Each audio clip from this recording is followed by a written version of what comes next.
گاتی ہے۔ یہی وجہ تھی کہ جب وہ سیر و اعلام النبلاء اور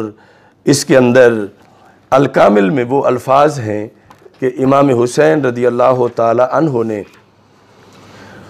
یہ ارشاد فرمایا،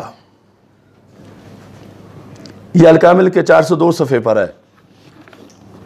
لکھا ہے کہ امام حسین رضی اللہ تعالی عنہ کے پاس خط پہنچا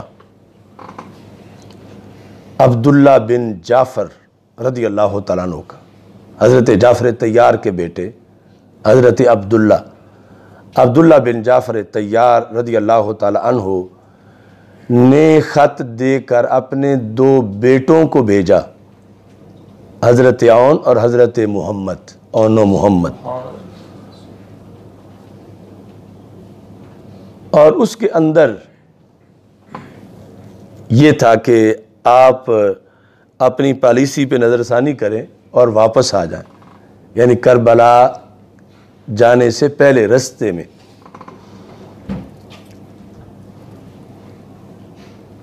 اور اس کے اندر ان کا جذبہ یہ تھا کہ اگر آج آپ کی وجہ سے ہم اہل بیت کا نقصان ہو گیا اے حسین، تو پھر بہت بڑا نقصان ہوگا۔ فَإِنِّي مُشْفِقٌ عَلَيْكَ مِنْ هَذَا الْوَجْهِ، کہ مجھے آپ کے لحاظ سے یہ تشویش ہے أَن يَكُونَ فِيهِ هِلَاكُكَ وَاسْتِئْصَالُ أَهْلِ بَيْتِكَ، کہ کہیں آپ اس کے اندر شہید نہ ہو جائیں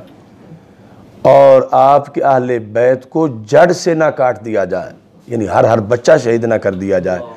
مجھے یہ تشویش ہے۔ اور یہ کہا ان ہلکت اليوم، آج اگر تم شہید ہو گئے تو فیا نور الارض، زمین کا نور بجھ جائے گا،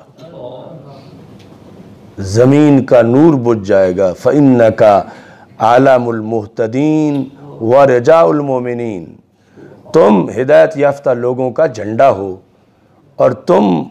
مسلمانوں کی امیدوں کا مرکز ہو۔ فلا تعجل بالسیر، تو جانے میں جلدی نہ کریں۔ فإن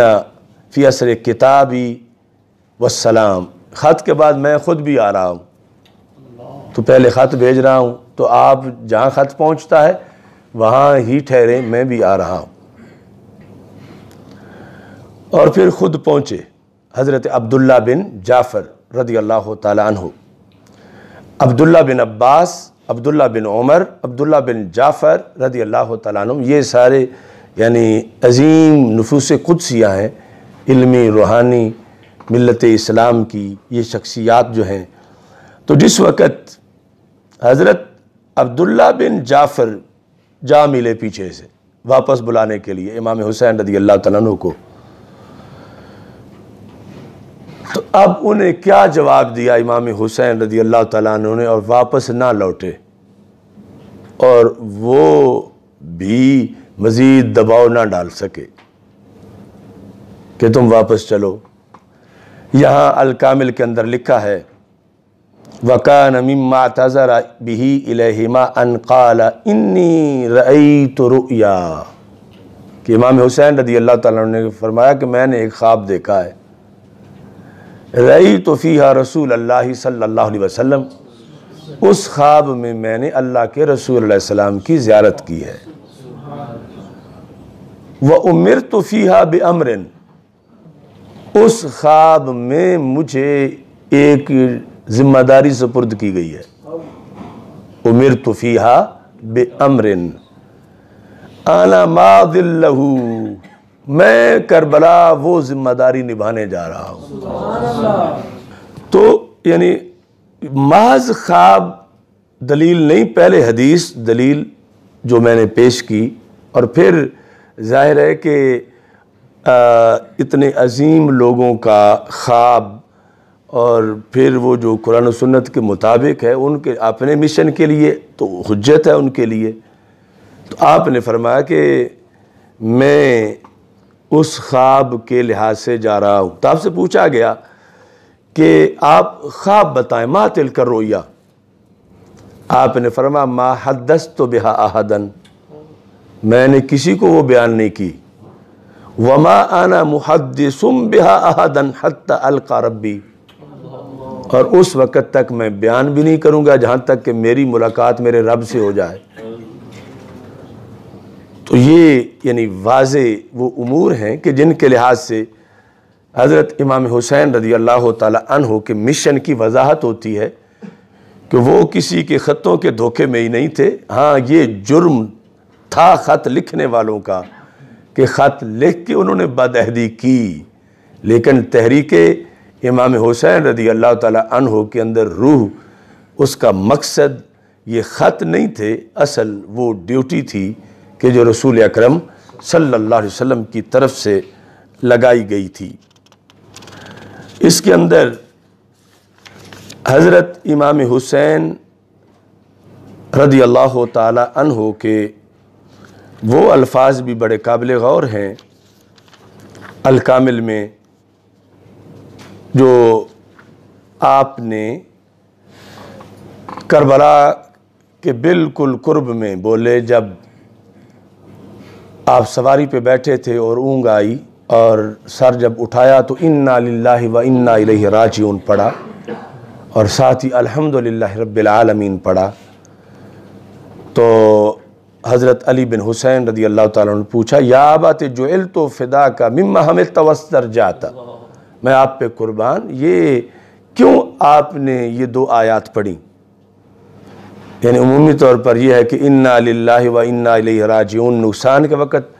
پڑھا جاتا ہے اس آیت کو، اور الحمدللہ رب العالمین شکر کی ادائیگی خوشی کے وقت، تو یہ دونوں ہی آپ نے اکٹھی کر دیں۔ تو حضرت امام حسین رضی اللہ تعالیٰ عنہ نے کہا کہ جب مجھے اونگ آئی تو میں نے ایک گھوڑ سوار کو دیکھا، وہ کہہ رہا تھا القوم یسیرون والمنایا تسیر الیہم، کہ قوم جو ہے یعنی یہ لشکر حسین رضی اللہ تعالیٰ عنہ یہ آگے بڑھ رہا ہے اور موت ان کی طرف بڑھ رہی ہے، تو یہ بالکل اب قریب ہے موت۔ فعلم تو میں نے جان لیا کہ اب ہمارا یعنی شہادت کا وقت قریب آ رہا ہے، تو میں نے اس لیے یہ کہا یعنی کہ تم سن لو اور آگے قیامت تک لوگوں کو پتہ چلے کہ میں اس رستے سے جو گزرا ہوں تو ہائے ہائے کرتے نہیں گزرا، میں تو پھر بھی انا للہ پڑھتے ہوئے اور الحمدللہ پڑھتے ہوئے گزرا ہوں۔ یعنی میری شہادت اور میرے اس مشن اور سفر کو یوں بیان کیا جائے، میرے ذمے رب سے شکوے شکایتیں نہ لگائی جائیں۔ تو اس پر حضرت علی بن حسین رضی اللہ تعالیٰ عنہ نے سوال کیا، اور جو آج کے کئی سوالوں کا جواب ہے، اور میرا یہ یقین ہے کہ یہ سوال ان کا ذاتی نہیں تھا، بعد میں آنے والے لوگوں کے سوال کی ترجمانی تھی، لیکن عام سطحی طور پر یہی ہوتا ہے۔ مثال کے طور پر کہ جب اللہ کے پیارے ہیں تو پھر پانی کیوں بند ہوا؟ اللہ نے ہی پانی بند کر دیا، اللہ کی طرف سے ہو گیا۔ جب اتنے پیارے تھے، پھر مشکل کشا کے بیٹے تھے، تو پھر کیوں نہ مشکل کشائی کی، پھر خود رسول اللہ صلی اللہ علیہ وسلم نے کیوں نہ مشکل کشائی کی۔ اس کی بڑی تفصیلی بحث اعلیٰ حضرت رحمۃ اللہ علیہ نے فتاوی رضویہ شریف میں کی ہے۔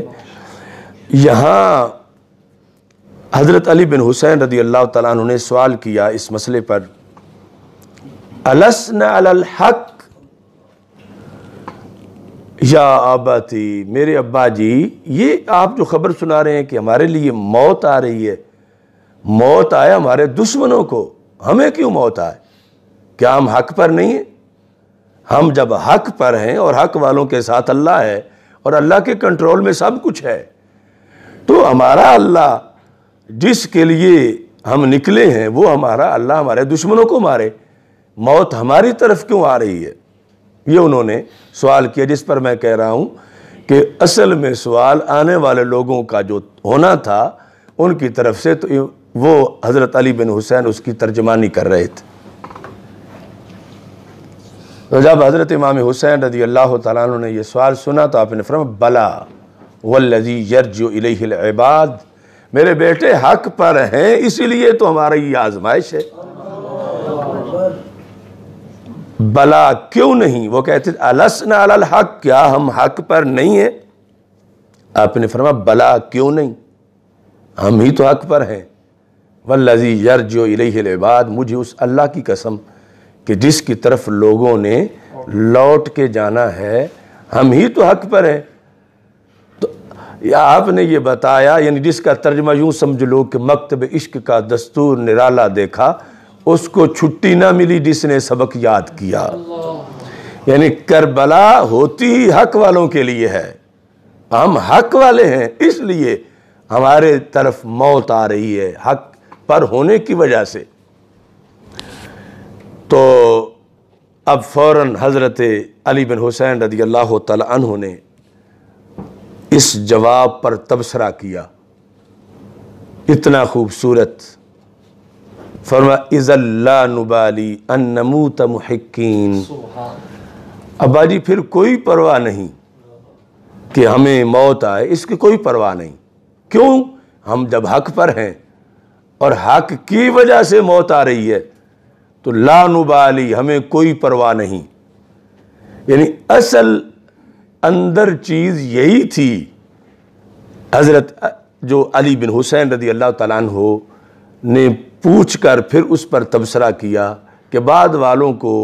تو موقع نہیں ملے گا حضرت امام حسین رضی اللہ تعالیٰ عنہ سے ملاقات کا، تو میں ان کی ترجمانی کرتے ان سے پوچھ لیتا ہوں کہ جو کہیں گے کہ اچھے اللہ کے پیارے تھے کہ وہاں ان پہ انہوں تیر لگ گئے، رب نے تیر روکے کیوں نہیں؟ تو یہ کہا کہ ہم حق والے ہیں اور حق والوں کو قربانیاں دینی پڑتی ہیں، تو اس واسطے ہم آئے ہیں۔ اب یہ سارا آنے کا پس منظر اور جو فلسفہ، جو نقطہ نظر ہم اہل سنت کا ہے، جو میں پیش کر رہا ہوں، ایک حرف بھی اس کے خلاف نہیں، اور روافض اور خوارج کی پوری داستان کے خلاف ہے کہ یہاں یعنی موت سے گھبرا کر ہائے ہائے کرنے والے ہوتے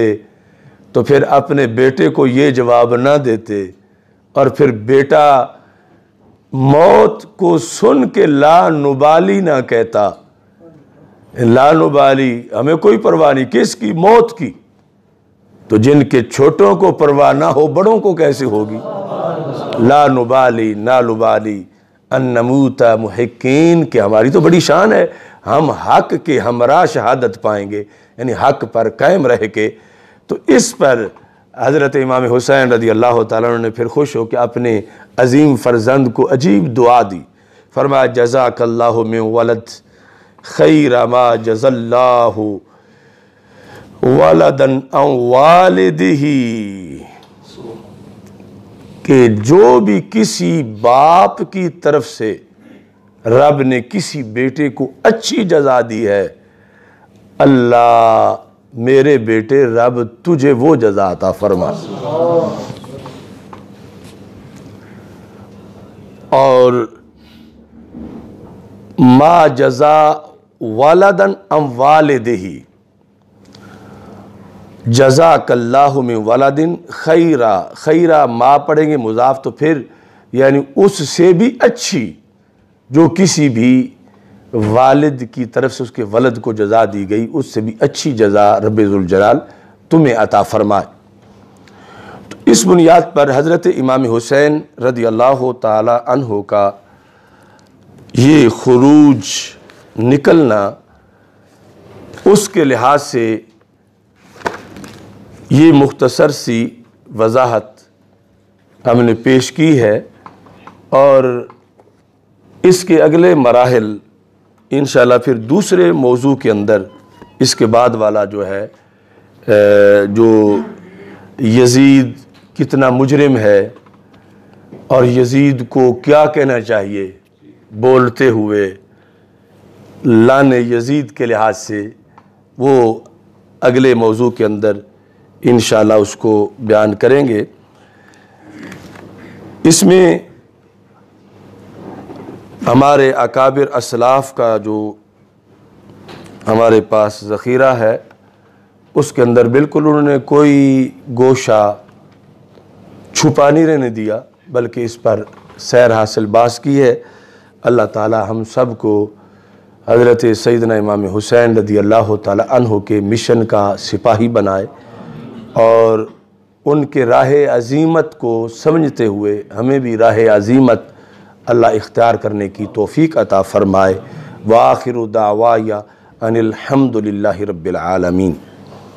الحمد للہ رب العالمین والعاقبۃ للمتقین والصلاة والسلام علی رسولہ الکریم۔ اللہم احفظنا بالاسلام قائمین واحفظنا بالاسلام قائدین واحفظنا بالاسلام راقدین ولا تشمت بنا الاعداء والحاسدین۔